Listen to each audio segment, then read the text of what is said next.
Hi, this is Chris Meaden, and this is a special episode on the coronavirus COVID-19. Clearly, we've held off on our other schedule of podcast episodes because this has really become obviously the main area of anxiety and fear pretty much throughout the world at the moment. So we are recording this in just as UK have requested non-essential travel to be taken, and I'm sure we're only a matter of days away from schools being closed as well. So a lot of stress, a lot of anxiety in all areas, on a financial level, on a personal level, on a family level, as to how we get through this, because whether or not you're in the UK, in the US or anywhere around the world, we're all going to have to change our behaviours for the next few months to assist in getting this virus under control. And one of the biggest aspects is really about maintaining perspective as to what's going on. The governments are doing it the best they can to provide stability and advice, but with the event of social media, fake news, false information is rife about what's going on at the moment. So, and that's negatively impacting all of our health. And of course, we have to have a strong immune system to fight this off. And if we do contract it, obviously there's the groups of high risk groups. I'm not going to go into any of the science behind any of those aspects. What I am going to do is talk to you about is really how our fear response is escalated by our environment. So we're in unprecedented times where we are being triggered. So our amygdala response, the amygdala part of the brain, which is primary purpose is survival, is getting more and more stimulated to create a higher level of anxiety and fear. And of course, in some aspects, it's creating panic. Now, as mammals, we have a herd mentality. So we're seeing shops and supermarkets where all the foods are being purchased and fighting. All of these things are all aspects where, by us observing it, we become aware of the risk, the danger, and then may follow suit and do the same activity, same behaviour. But it's really about maintaining restraint, because ultimately we need to think about the weak, the vulnerable, the people who are less able to access the resources, the shopping, and we're just at this point where there's self-isolation of 70 plus and high risk groups to home for the next 12 weeks or so in the UK. Obviously it's going to be different aspects of the world. I know in France you will be fined if you walk on the streets for non-essential activities. Italy's in full lockdown, and of course, and Spain's in national emergency, the US in national emergency. So all across the world there's all these measures being taken place. So now the problem we have is the information which we're getting about these situations are often through social media, and unfortunately everyone has an opinion of what's going to go on, what the outcome is, and of course we can spread hysteria, panic very quickly through misinformation being posted on social media. So in context of protecting your mental health, it's really about taking a number of measures to protect yourself from the misinformation which is out there, and just taking information from sources which we know are valid, from the government sites, from the government briefings, so that we have a correct information and take appropriate actions as required. But I'm actually at a process, because I've cancelled all in-person consulting and treatment sessions in my clinics, so I've completely gone online, and it's not something which I've worked a lot with people online across the world anyway, so there's no difference in terms of how I work. Obviously there's always been a preference to be seen face to face, but obviously in this circumstances that's just not a feasible option.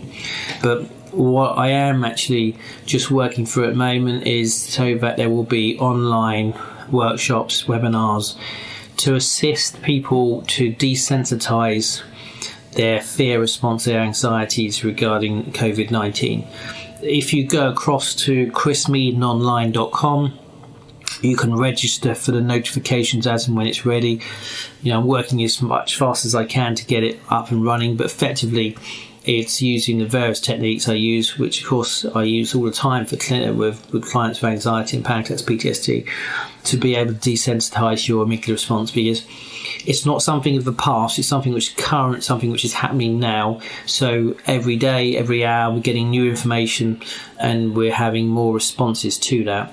Now, of course, the media aren't helping the situation, and they're obviously wanting to sell papers, sell clicks, clickbait, all of those things which they're doing to get more eyeballs on their websites, on their buying new papers and stuff. So they're not helping the situation. They're not being, in my view, responsible, and quite instead they're inciting fear and anxiety in the world. And some of the reporting is just ridiculous, what people are suggesting or inquiring, because obviously this is a brand new situation. There's a lot of unknown. So if you go to chrismeadenonline.com, you will be able to register for notification. Initially, I'll be doing the webinars. I'm not sure if it's going to be an hour, 2 hours, but really giving you some techniques to desensitize your amygdala response, removing anxieties, cutting the panic, and getting perspective.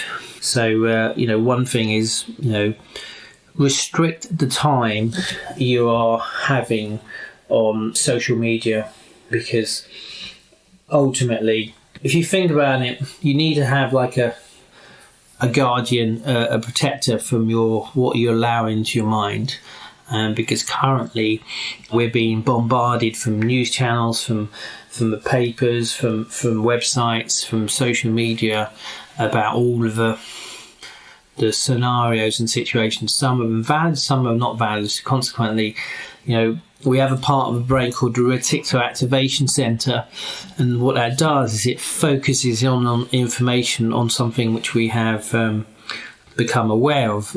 If you think of it in a perfect example, in a normal circumstance, the reticular activation is activated where maybe you've had a situation where you purchased an item of clothing, bought a certain car, a certain colour item, thought it was quite unique, and then once you purchased it, you saw them everywhere.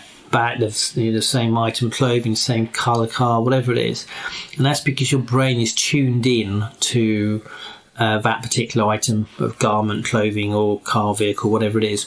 So, of course, by allowing your mind to be filled with the fear, the panic, the anxiety, and all of the news about the consequences of everything which could happen, and of course so much is speculation rather than fact because it's an unknown, it means your reticular activation centre is going to be more focusing on the negatives of everything.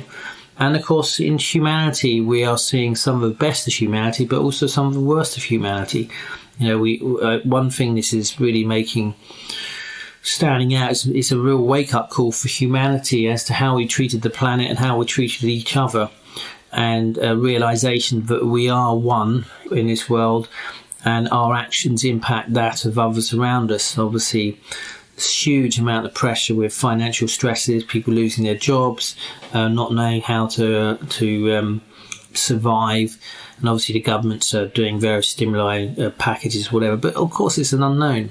But it's recognising that all of these things are stimulating your amygdala, and basically the online webinars, workshops will be to help you have some control over how your amygdala is triggering. Whether or not, just becoming more anxious, angry, on edge, panicky, whatever it is, there's an escalation in how the amygdala responds based on the environment. And ultimately, when we get to the isolation, at the moment we have self-isolation and restriction. Just the fact that we are being contained is creating enough stress. I know I have twins of 3.5, and with them in the house, and me trying to work remotely, it's a stress, and that's going to be the same for parents who are going to have their children at home, also having to try and work remotely. So there's masses and masses of different stresses. But I'm going to try and cover as many of those scenarios and situations so that you could be making decisions based on intellect rather than fear or emotions. Because, we are going to be having to deal with this for a prolonged period of time. There's no end in sight as yet, but we need to be able to keep strong, because by reducing our cortisol levels, our stress levels, it means that we can keep our immune system as strong as possible, so that if you do contract the coronavirus, then you're in the strongest point to be able to recover from it. So ultimately we need to reduce our stress levels and have some more control. So jump across to chrismeadenonline.com, register for the notifications, and I will notify people as soon as we start rolling out the webinars and the workshops, to be able to give you some respite from the stress, the fears which is all upon us at the moment in this world. So I hope this gives you some comfort, and that we will all fight together in trying to get past this situation, this difficult situation, which is humanity, the whole world really. So bye for now, until next time. Bye bye.